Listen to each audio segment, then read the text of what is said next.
We would like to invite everyone back to take their seat. We're ready to continue with this afternoon's program. Once again, those who are joining us online on the various television networks, just a reminder of our free gift today, Amazing Facts Magazine, America in Prophecy. Now, this is free. All you have to do is just text the word magazine to the number 40544. You'll be able to receive a digital download of the magazine. For those of you, once again, outside of North America, please visit the website afsummit.org, and you'll be able to download a copy of the magazine. Have you been blessed thus far? Well, I tell you, this has been such a blessing, such a treat to be able to dig into the Word of God. We've got a wonderful presentation that is about to begin. Now, we decided to, at this time, include the rose amongst the thorns. We've got Risë that's going to be presenting, Risë Rafferty. We heard from James last night. And Risë, James's wife, is going to be presenting the one with the most interesting title of all the presentations. The whole thing, a comprehensive, holistic, innovative, evidence-based, cutting-edge health message. I am looking forward to that. Following her presentation, we will then have our Q&A panel. So thank you, Risë, and God bless.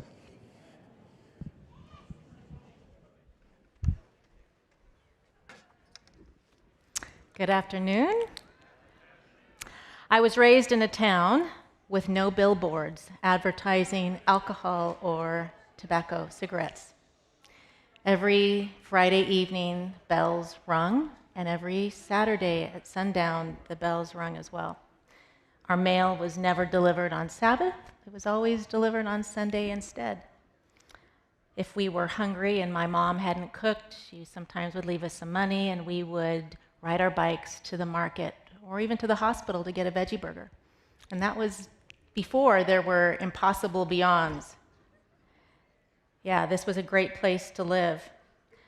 When I had to go to school, I would either ride my bike or I'd walk along a ditch a little over a mile. Can you imagine doing that from the age of 6? Probably most parents, I would never let my kid just, walk over a mile to school, but we did. And I remember the dairy farm where the elementary school now is.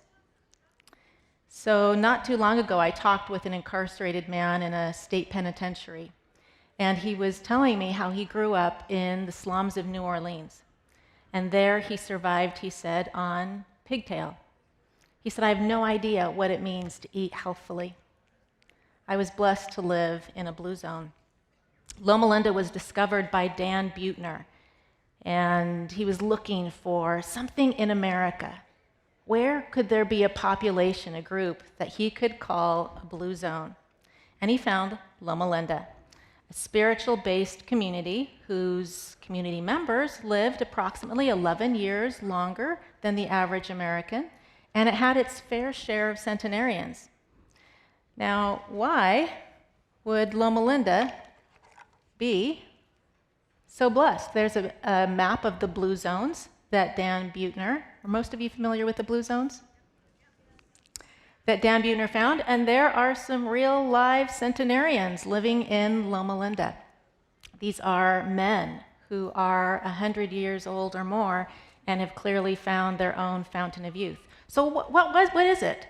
What was it? What was the information? What did these guys have that maybe other communities didn't have that gave them this cutting-edge start, this ability to live so long and to live healthfully?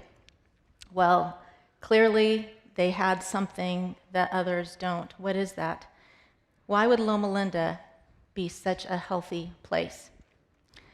I believe that Seventh-day Adventist Church was organized not just to add one more church to the mix, right? But that God actually gave a very special, cutting-edge, holistic, present-day message that was to be given to the world in the form of 3 angels, we're told. And health promotion, health education, our health message was to be tagged on to that. So it wasn't until my first year of college that I learned that we had a health message. And I read a book there entitled Healthy, Happy, Holy. Such a great title, Healthy, Happy, Holy. And I was like, oh, that's why we have veggie burgers in our Loma Linda market and in our hospitals. My second year of college, I came back to California. Had gone my first year of college abroad. Second year, came back. And while I was here, I developed this excruciating pain in my abdomen. Went to the local doctor at the hospital there, and they thought they were going to have to do surgery. Told me to go back to my dorm room. I was there in bed, and a new friend came in with this real tall glass of a black slurry. Never seen that before. I raised my eyes from bed, and she said, "Just drink it." I did, and it wasn't too much longer after that that I became a total charcoal believer. I was healed. I also read Loma Linda Messages that in that year. I saw a book, Loma Linda. Oh, I wonder what she had to say to Loma Linda. Picked it up and read it. And after that, I was hooked. I tried to find anything I could in our church's writings on the topic of health. And these were things that I read. There is sickness everywhere, and much of it might be prevented by attention to the laws of health. I was taking nursing at the time, and as they were taking us up on the floors, I learned that 70% of what we would see there would be lifestyle related. I also read that the stomach must have careful attention. It must not be kept in continual operation. After the regular meal is eaten, the stomach should be allowed to rest for 5 hours. Not a particle of food should be introduced into the stomach till the next meal. In this interval, the stomach will perform its work and will then be in a condition to receive more food. Then I learned about the migrating motor complex. Are you familiar with the migrating motor complex? It is your gut's housekeeper. That is how it has been endearingly labeled, nicknamed. It is actually just kind of a combination of electrical waves and muscular contractions and squirts of digestive juices that all kind of collaborate and come together when we're not eating, when we're in a fasting state. And these electrical actions and squirts of digestive juices and muscular contractions perform really important roles. They clean out the debris from the previous meal. They control bacterial overgrowth, keeping it swept. They promote optimal digestion by prepping the GI tract for its next job. So the housekeeper. Like any housekeeper, she would be very foolish to start cleaning the house while the party was still going on. So she waits. She waits till the party's over, and then she comes in while we're in that fasting state to do her sweeping, to do her cleaning, cleaning out the debris, making sure that the bacteria in our digestive tract remain in the lower part of our digestive tract rather than kind of migrating up. It's pretty fascinating. So the advice of 5 hours is really significant because it takes time for us to be able to digest our food, and then she sets in. She needs time to do her thing while we're in that fasting state. And if the party starts all over again, and it doesn't matter whether it's a Cheeto or a carrot, the housekeeper's gonna go, "I'm out of here. I'll wait till the party's really over." So she leaves and does not perform her job unless we are truly fasting. So 5 hours. Now, if you only had a half a grapefruit for breakfast, obviously that wouldn't take as long to digest, so it wouldn't take as much time. But 5 hours is still a really good rule of thumb. Deficiencies in the migrating motor complex have been associated with constipation, irritable bowel syndrome, SIBO, inflammatory bowel disease, gastroparesis, and excess gas. These are very common conditions in our society today. People with these conditions who experience bloating, gas, and maldigestion have been observed to have higher rates of depressed or non-functional MMC. We have shooed the housekeeper away so much, she's like, "These guys don't need me, I'm gonna go find work somewhere else." Your housekeeper is extremely valuable, and like most housekeepers, underappreciated in terms of the value that they provide to the quality of our life. So Mom said no snacks, and she said it for a reason. She might not have known all the reasons, but hopefully now you have a little bit more reason. I also read that it's the custom and order of society to take a slight breakfast, but this is not the best way to treat the stomach. At breakfast time, the stomach is in a better condition to take care of more food than at the second or third meal of the day. And you know what I learned? I learned that we are the most insulin sensitive, guess when? In the morning. That's when we are the most insulin sensitive. What does that mean? That means that the body is not going to have to require as much insulin to do its job of taking care of all that fuel that you just ate. It also means that your muscle and your fat and your liver cells are all going to be having better communication with insulin at that time of the day. You're going to be better able to process a lot of food. Now, to prove this, people have done quite a bit of research because, we always hear the wives' tale, breakfast is the most important meal of the day. And yet when you look around now, that's the one meal that people skip the most. And often for various reasons. Maybe they're not hungry. Maybe they're trying to engage in the intermittent fasting concept. So was mom right or not? This was a really interesting study. It was only done with 9 healthy Japanese men aged 19 to 24, but this is really significant, right? They're healthy young men aged 19 to 24, and they participated in this study in which for the first part of the trial, they ate 3 meals a day, breakfast, lunch, dinner, all right? Then they had a week break in between, and then for the next part of the trial, they skipped breakfast. But the other 2 meals, lunch and dinner, were exactly the same as they had eaten during that first part of the trial. And this is what the researchers observed. So here, the dark line is, you can see their blood sugar levels after breakfast, after lunch, and after dinner. Just this normal pattern. Our blood sugar naturally rises after meals. Now, when they fasted for breakfast, and that's this line right here, you see a flat line, no elevation in their blood sugar. That would be assumed, right? That's normal. But look what happened after the lunch. A dramatic increase in their blood sugar levels, almost double than what they had experienced when they ate breakfast. Okay, are you tracking with me so far? So a much more dramatic blood sugar surge after lunch when they had fasted for breakfast. And then they finally kind of evened out for dinner. This right here is showing their insulin response. So, true to pattern, we secrete insulin when we eat. Good, needed. So for breakfast, they secreted insulin. For lunch, they secreted insulin, and for dinner. Now, when they fasted and they didn't eat the breakfast, flat line. Didn't need the insulin, didn't secrete it. But look what happened after their lunch. The researchers noted a much higher insulin secretion, and in some of the men, it was 30 minutes delayed. So their body wasn't responding as well. And here you can see they measured free fatty acids. These were the 3 things that they measured. I neglected to share that with you. They were measuring their fasting blood sugar. They were wearing a glucometer that was 24-hour, reading what their blood sugar was 24 hours. Then they were measuring their insulin secretion by measuring a substance called C-peptide.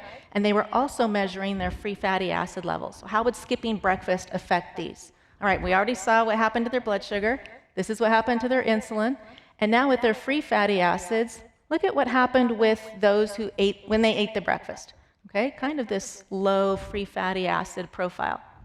Now, when they skipped breakfast, it's much higher free fatty acid levels in their blood, even after their lunch period. Are you kind of wondering why this would be? What's going on? They weren't eating. Why would blood sugars be elevated more after lunch?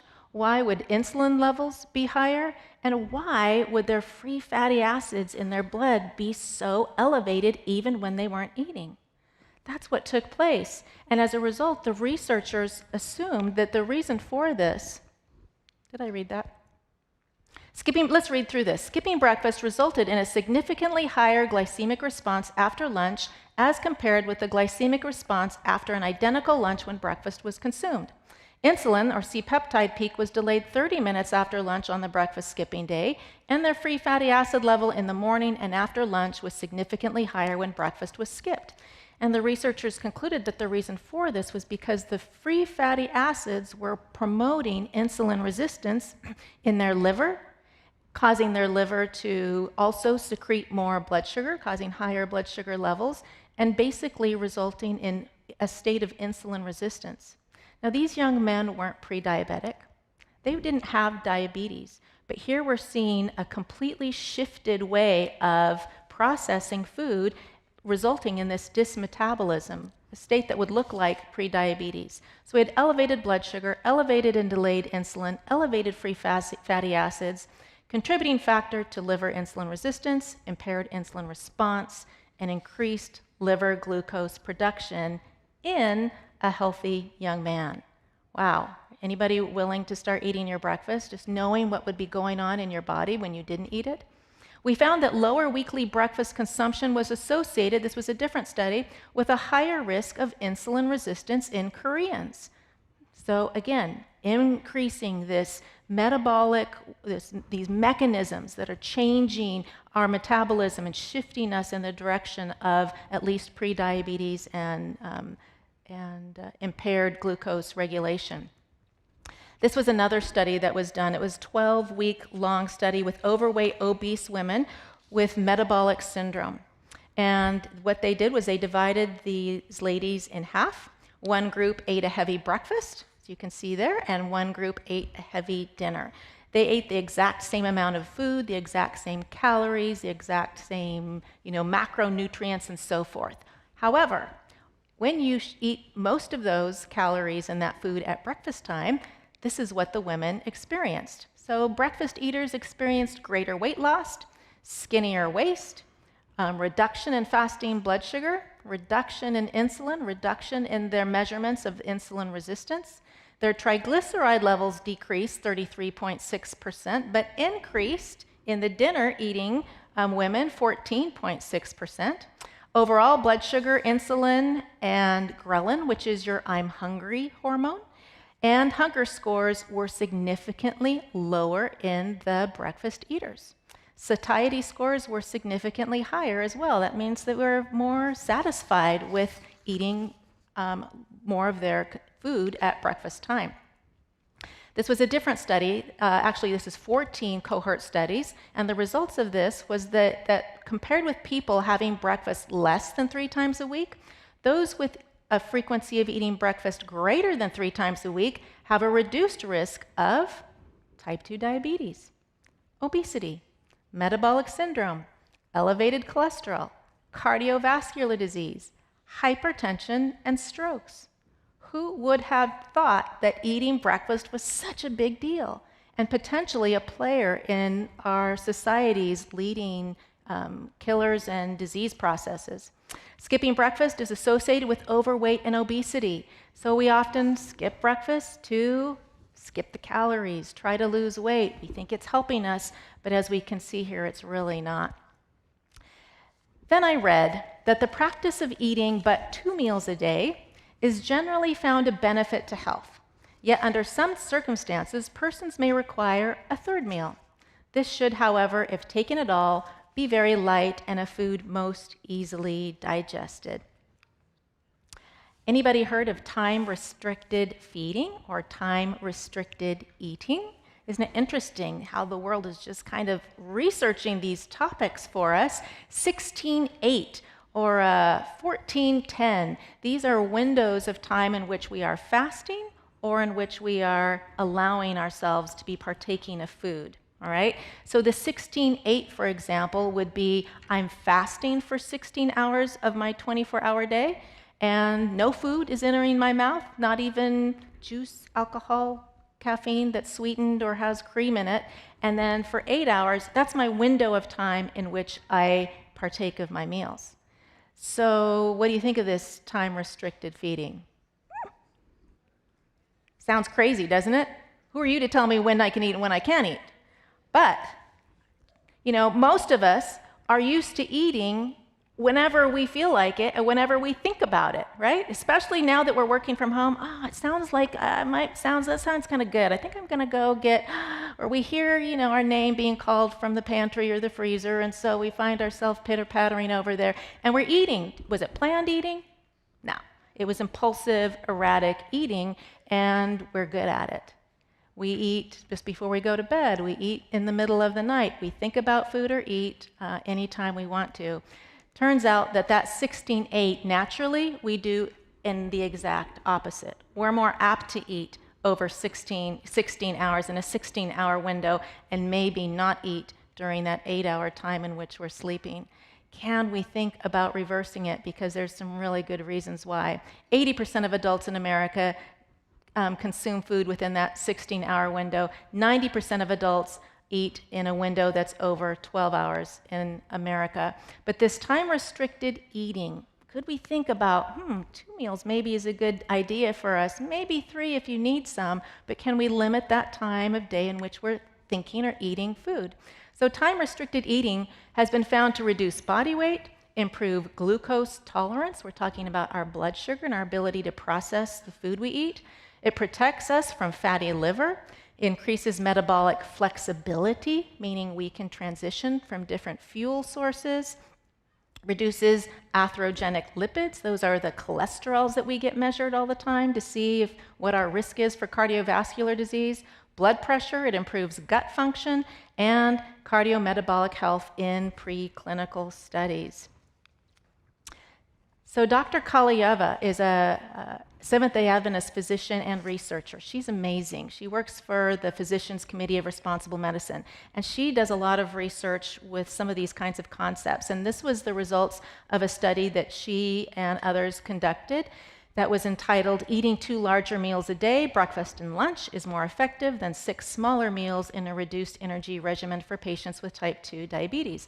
So we hear a lot about, 6 meals a day eating is good. It's going to be good for building muscle. It's good for losing weight. It's just good. And yet, is it? Has anyone ever bothered to, look at the evidence and do the research? So she did. And what they found was that eating only breakfast and lunch reduced body weight, liver fat content, fasting blood sugar, C-peptide, which is a measurement of your insulin levels, glucagon, which is a hormone that actually contributes to blood sugar. Many times people will say, man, I have high blood sugar and I didn't even eat anything. Well, that's the hormone glucagon telling your liver to secrete blood sugar. So they had lower levels of this and increased insulin sensitivity more than the same caloric restrictions split into 6 meals. So again, these were people eating the exact same food, exact same amount of calories. They were on a weight loss goal, so where they were restricting their calories, but when they ate all those calories in 2 meals versus 6, these were the beneficial outcomes. So they've even done these kind of studies with mice. And as you can see here on the left-hand side, both of these mice were fed a high-fat diet, but the mice on the left could eat their food anytime they wanted to over a 24-hour period, whereas the mice on the left were restricted. They were on that 16-8. They could only eat those same calories in an 8-hour window of time. And as a result, well, you can see the results, right? The mouse eating over a 24 period had 4 times more body fat, even though they ate the same number of calories. Our simplistic equation of calories in subtract calories we expend equals what we weigh is very deficient and very lacking. Obviously, time of day when we're eating has a lot to do with this as well. So this is just another slide showing the benefits of time-restricted eating and how it affects whether we store or use up our lipids, our fats. And because of that, it can affect our weight, our fat mass, our blood sugar, our insulin resistance, how well our pancreas is functioning, our liver fat, levels of inflammation, oxidative stress, blood pressure, and even our sleep. So if you are struggling with any of those, you might want to try this 16-8 or 14-10 window. It's not always easy. I always encourage people to kind of, gradually adjust and see how that can work for you. I also read that a third meal should be eaten several hours before going to bed. The stomach, when we lie down to rest, should have its work all done. That's a hard one, isn't it? Then I learned that not only are we the most insulin sensitive in the morning, but we are the most insulin resistant in the evening. And there would be reasons for that. So here we see that the brain gland produces melatonin in response to cues of light or darkness. So when we have bright light earlier in the day and when we start having dimmer light and darkness at nighttime, that helps our gland in our brain release this melatonin hormone that is so incredibly important. It really is a time setter. It sets the clock in our brain, letting us know what time of day it is. But it does a lot more than that. It is a potent antioxidant. It is a brain detoxer. It clears the proteins that might have accumulated in our brain and that we have found are associated with things like Alzheimer's disease. So something we definitely want going on. And what we've learned, though, is melatonin starts, in someone who has a good circadian clock, melatonin starts rising a couple hours before we actually go to sleep. And melatonin and insulin have a very interesting relationship. Melatonin actually tucks the pancreas into bed. Just as it causes you to fall asleep, it also puts the pancreas to sleep as well. So we're not secreting as much insulin as melatonin is rising. Now, insulin is the hormone that we desperately need to take the food that we just ate, right, and to put that blood sugar that we get from it into the cells. And without insulin working effectively, we have that pre-diabetes diabetic state in which our blood sugars are becoming elevated and they're not being shuffled into the cells as effectively. So here we see melatonin rising before actually falling asleep, and when melatonin's talking, insulin is quiet. Kind of like a good marriage, right? Not interrupting each other. So melatonin's talking, insulin is quiet, and that's how they work. When insulin's loud, then melatonin is quiet. They listen to each other and they respect each other's, the job that they have to do. So elevated melatonin concentrations with food intake in humans decreases glucose tolerance. So basically saying, we have higher melatonin levels, and now we're eating, guess what? We're going to have impaired glucose tolerance. High melatonin, however, during fasting actually facilitates beta cell recovery. These are statements from PubMed. I'm just pulling these things out of my computer like, wow, this is so fascinating. What that last one is saying is that if melatonin is rising, but you're in a fasting state, you've allowed a few hours to digest your food before going to bed, that actually can promote the recovery of the very cells in our pancreas that become debilitated and damaged in a pre-diabetic diabetic state. Then I read that regularity in eating is of vital importance. Irregularities in eating destroy the healthful tone of the digestive organs to the detriment of health and cheerfulness. Then I learned about chrononutrition. Have you guys heard that phrase before? Chrono is in time, chronology, all right? So chrononutrition is really talking about the timing of eating.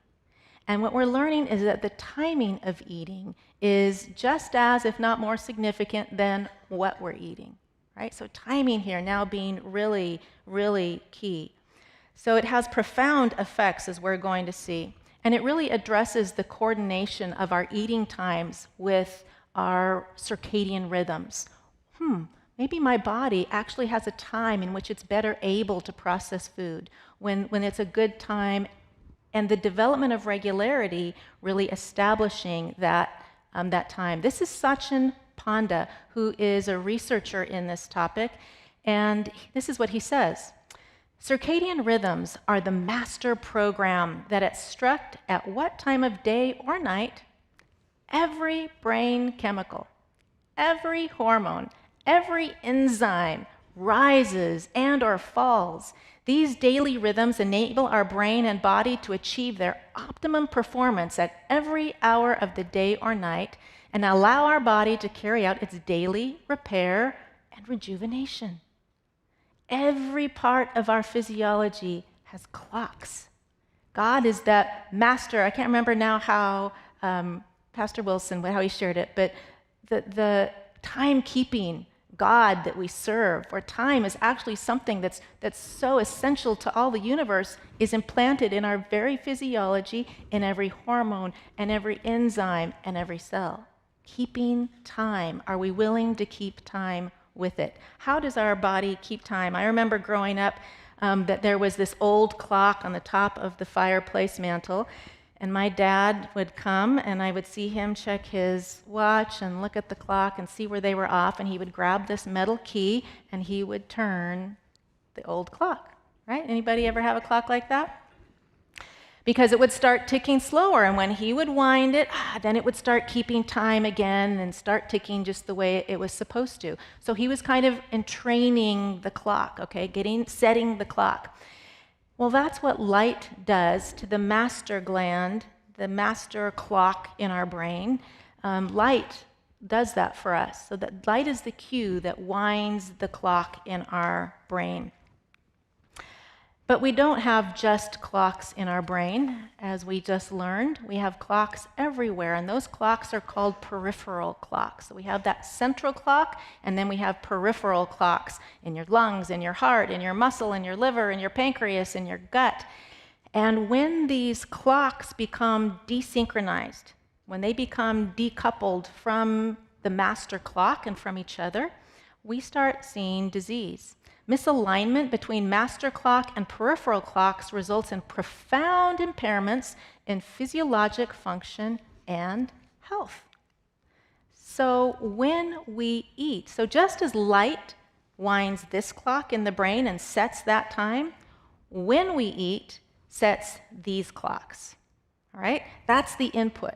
Light doesn't affect these clocks, but they are exquisitely sensitive to when I eat, to food coming down the hatch.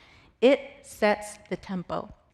So here we see these different clocks that might be, these are just some samples. The muscle clock affecting muscle insulin sensitivity, the pancreatic clock affecting, how we secrete insulin and glucagon, both of those hormones coming from the pancreas.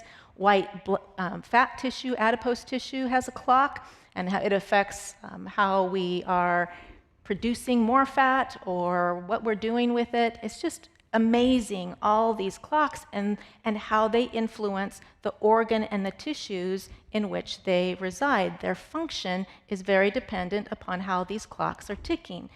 So the rhythm in the gut has been found to be the greatest entrainer. Like we said, food, right? The timing of when we're eating is really setting these peripheral clocks, and it does that through the gut. So the rhythm of the gut oversees glucose and lipid levels, hormone secretion, immune response. It affects our metabolism. It affects our hormone levels. It affects our weight. It affects our disease risk. It affects our mood. These things that we've thought of as so insignificant and little and not really worthy of our observation, and yet we're realizing they have a profound impact upon our health. A key element involved in maintaining synced circadian rhythms is the gut microbiome.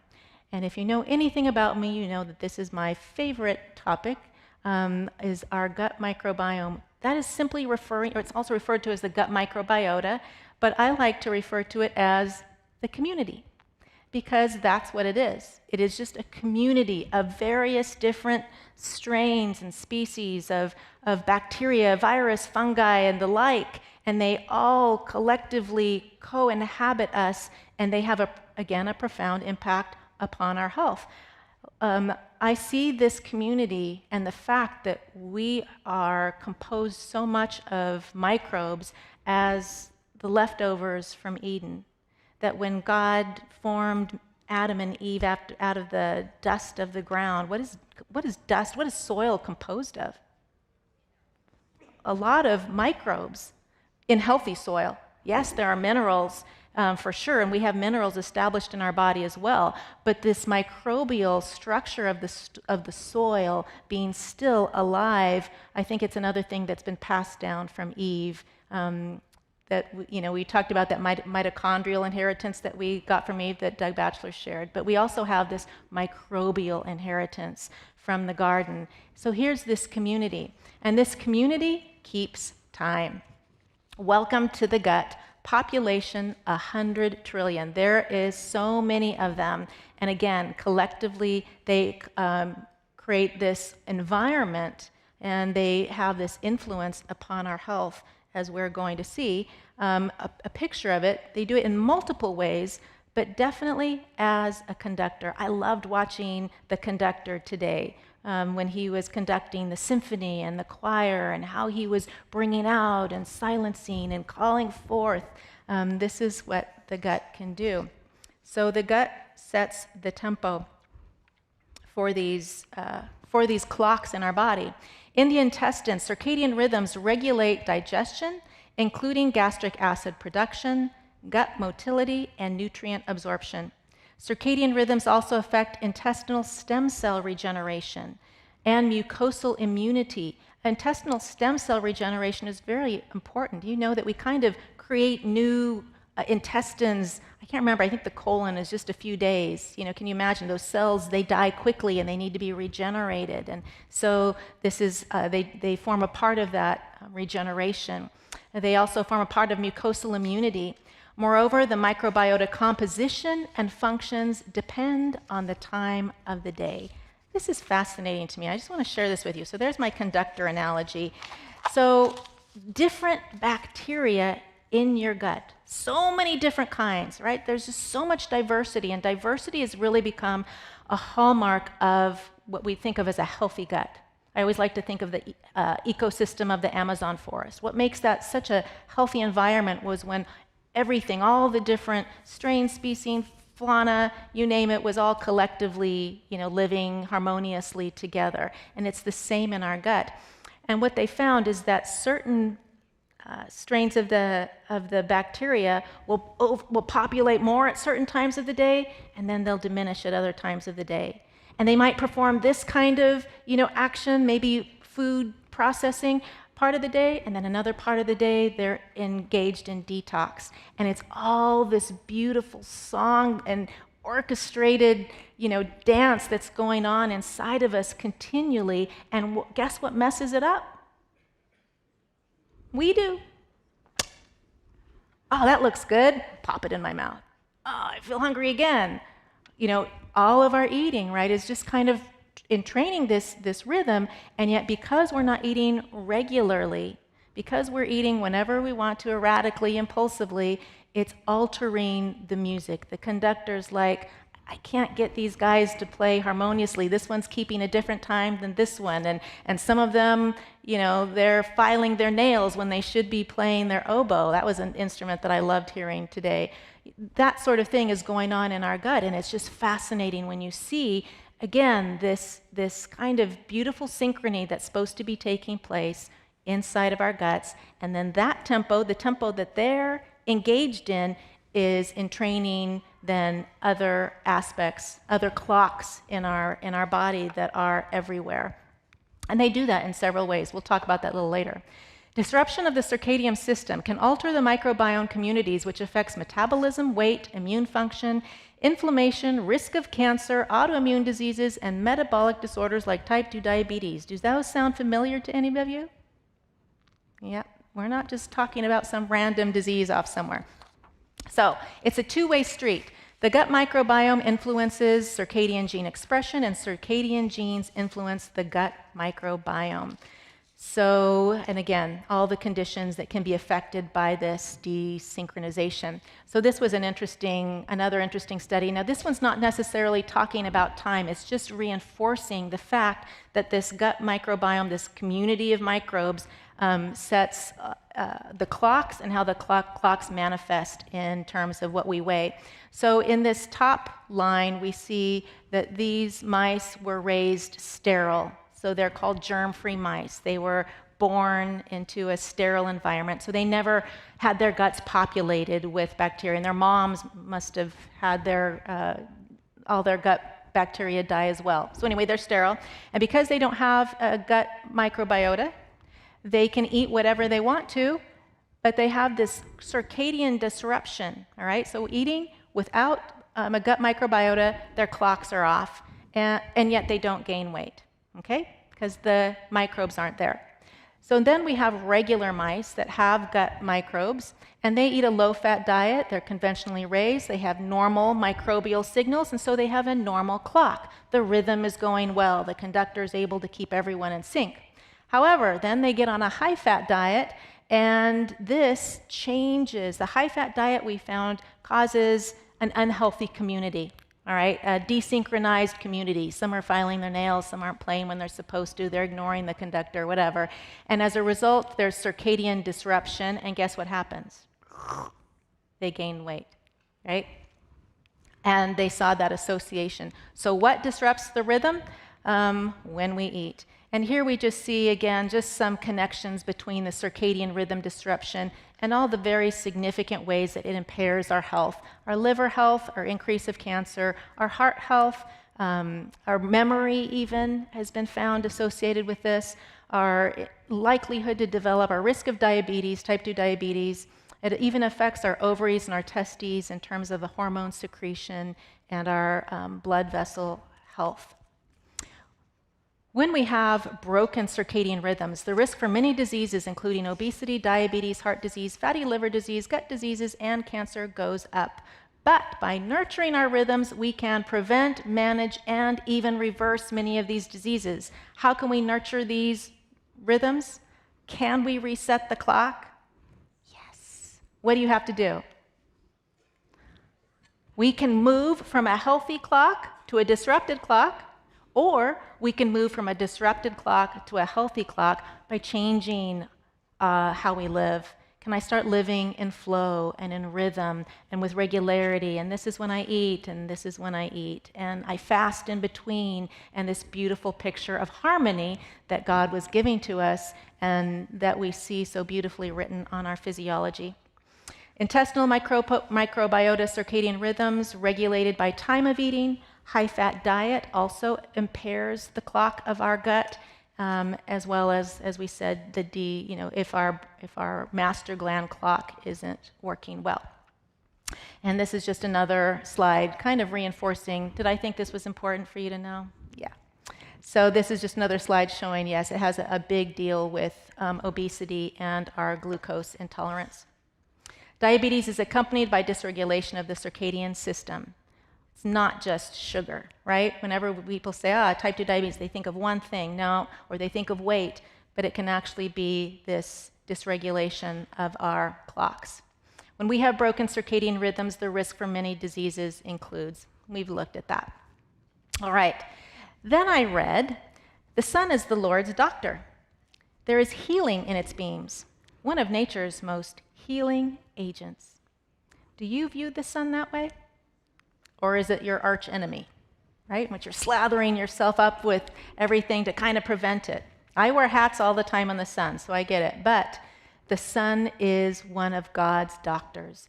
We know about vitamin D, right? It's the can-do-it-all, hormone vitamin. It's so powerful. Just from having the sun shine upon us, we produce this sunshine vitamin that is such an important immune regulator. Deficiency of vitamin D, so profound in impacting our autoimmune disease risk. It sets the circadian clock. It affects our hormonal rhythms. It reduces MS and autoimmunity. It inhibits the development of cancer, reduces inflammation and oxidative stress. It affects glucose regulation and reduces insulin resistance.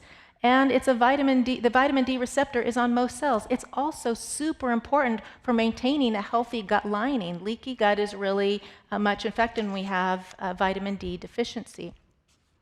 But that's not the only benefit that we get from the sunshine. So we need to expose our body, our skin. They say 40% of your skin needs to be exposed to the sun at least 20 minutes a day. How many of us do that? Right? So we learn to pop vitamin D supplements. But a vitamin D supplement cannot replace this. So we have melatonin, as we mentioned, that's produced in the master gland that lets us know, it's dark time, right? And that does all those amazing, accomplishes all those amazing roles in our brain while we're sleeping. But then there's peripheral melatonin. And this peripheral melatonin is produced by infrared rays of light, even penetrating through clothing. When you go in the sunshine and you feel that warmth on your skin and you feel that that's these rays that are penetrating through our skin, and as they're going in past our skin layer, they're causing our little energy producers in our cells to produce melatonin. And this is taking place in the rest of my body. Well, why would I need melatonin during the daytime in my peripheral body cells? This melatonin is the most powerful antioxidant that our body produces in neutralizing free radical damage that can occur in those little energy factories themselves. So sunlight is like neutralizing and protecting these mitochondria from all the oxidative stress that can take place that can really lay the foundation for so much disease and pain and inflammation that we're experiencing today. 95% of melatonin is made inside the mitochondria in response to near-infrared radiation from the sun. It protects the mitochondria by neutralizing excessive free radicals. We're going to skip that one. Then I read that nature is God's physician. Do you believe that? I never actually read this guy's book, but he developed the whole nature deficit disorder concept, where it describes the human costs of alienation from nature. Among them, diminished use of the senses, attention difficulties, and higher rates of physical and emotional illnesses. The disorder can be detected in individuals, families, and communities. We need nature. God put us in a garden. Then I read again and again, I've been shown that God's trying to lead us back step by step to his original design, that man should subsist upon the natural products of the earth. He's leading us back. Did you know that 99.4% of participants in these studies that have been done with heart disease were able to avoid major cardiac events by switching to a plant-based diet? And these are just, again, I'm just going to show you, because we could talk, this topic could, take our whole weekend. It's so amazingly interesting. There's so much information about it. But I'm just going to show you these one-liners from PubMed articles. Ameliorating chronic kidney disease using a whole food plant-based diet. Effectiveness of plant-based diets in promoting well-being in the management of type 2 diabetes. Plant-based foods and their bioactive compounds for fatty liver disease. The effects of vegetarian and vegan diets in improving our gut health, and so on. It's amazing. If I know that God is leading us back, and if you're not aware of the science behind it, I would encourage you to look, because there's a lot of it. Then I read, between the mind and the body, there's a mysterious and wonderful relation. They react upon each other. To neglect the body is to neglect the mind. Now, at one time, this was considered absolute rubbish, and yet we now know that the mind and the body are truly intimately connected. We knew it from before, from these writings, but then we learned it just from science. So we've heard the gut referred to as our second brain. Why?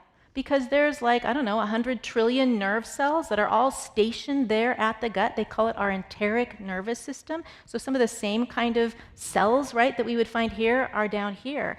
That we produce 90% of our serotonin in our gut, 60% of the dopamine in our gut. What's it doing there?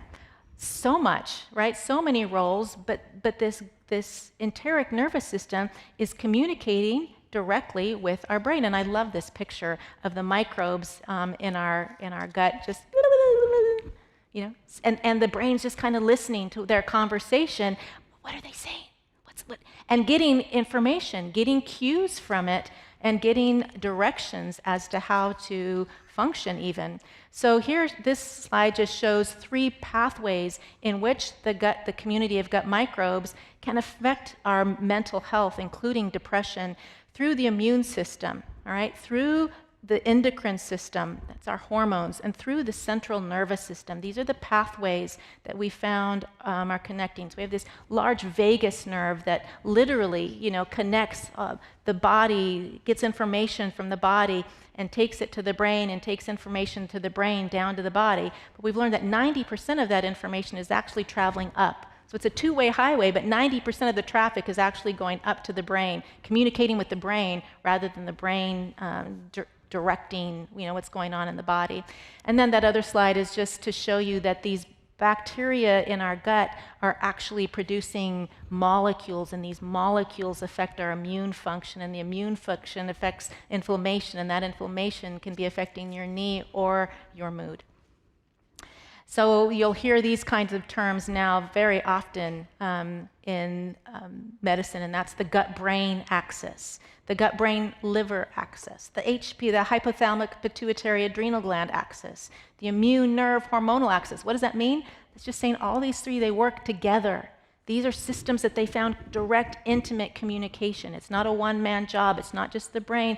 They're in cahoots with each other, bringing about a beautiful, harmonious physiologic function.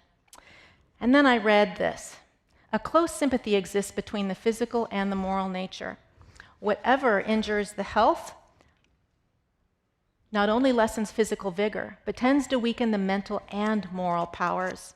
Since the mind and the soul find expression through the body, both mental and spiritual vigor are in a great degree dependent upon physical strength and activity. Then I learned about this word, hall. At least that's how I pronounce it, hall. It's an Anglo-Saxon ancient word used like in the 11th century. And from that hall word, we now came the words of healthy and whole and holy. And at one time, the word hall was used to express all three of these concepts. Anglo-Saxon root words are pretty cool. They cannot be broken down into smaller words or word parts. Knowing the meaning of one root word helps the student learn the meaning of other related words. And that's what I would like to share with you in relation to hall. So hall, there was an expression, Wes Hall, and that meant may you be in good health, which migrated to the greeting hail, right? Are you familiar with, probably more familiar with hail? That was a Scottish word that meant health, happiness, wholeness. That's what I'm wishing for you. I'm wishing you to hailness, this concept of wholeness in all aspects of your being. So I love this idea that at one time, if I wanted to communicate something about health or wholeness or holiness, I would be using this one root word, hall. So Jesus understood this concept because he designed it. And so when he went to heal people, he went with the intention of making them whole. He said this to the lame man, "Will you be made whole?" And the lame man rose and walked. Well, this was done on the Sabbath day, and it really angered the leaders of the Jews, the Jewish leaders, that he did this. And Jesus, in reference to this experience, said, "Are you angry with me because I made a man every whit whole on the Sabbath day?" Do you know what every whit means? Whole. Entire, complete. Jesus was saying, are you angry that I made someone wholly whole? Every whit whole? Completely whole? Whole? Right? I didn't just make him walk. I didn't just heal this person of their leprosy. My desire is wholeness for you in all the components of who you are. We tend to kind of separate these concepts, right? Health, we've kind of tried to understand it better. So we've separated these concepts to give them clear definitions, we think. But in the meantime, we've lost something. And what we've lost is that they really belong together, right? That was God's original design for us, was to experience healthy, happy, holy, wholeness at a level that we could only imagine. And I want it so bad. Hall is just this beautiful picture and experience that God has for us, and it is the same word as perfect, right? This wholeness that God wants to restore us to. So really, all those arrows should be pointing in the exact same direction. When we read that the health message was given for our salvation, it's not saying that it's another thing on the checklist, thing that we have to do in order to be saved. It's saying that what supports and strengthens one aspect of who I am is supporting and strengthening all aspects of who I am. Can you imagine that getting this body and this physiological syncing with my mind and with my soul, that is experiencing wholeness. We are incomplete, broken, and fractured, and God wants to put us together again. And when you look at how the human was designed, we are walking and talking receptors. We are these biological transducers that convert energy from external and internal stimuli, and we change that into electrical impulses. We translate sunlight into vitamins and into hormones, and the antioxidants like melatonin. We transform food into molecular signals that program our body and that set the tempo in our gut and that change everything. We are hugged, and it's turned into oxytocin, right? We smell, and that becomes a memory that we can think about the next time we have that same smell. We behold God's word, and by beholding, we become changed. And it's just amazing that this information that God wants to give to us that will radically change how we live, but also our experience. The Holy Spirit's also, it's interesting how in the Spirit of Prophecy says the Holy Spirit comes like an electric shock and thrills every nerve into new life. And this is all just coming into our body through our senses. And this is what our lifestyle, why our lifestyle is so integral to our spirituality. Hal enlarges the definition of health to be more than freedom from disease. And this is what God intended. It was his design. Wholeness must incorporate every facet of who we are. To understand why our health message is, what its role is, and its relationship to our spirituality, to our salvation, as well as to our physical health and our mental health, is something that I believe the world desperately needs. And this is what we have been equipped with. It's our responsibility to the world. The promise is, as many as touched him were made whole. Why would God tag a health message onto the gospel? Because it's the whole thing.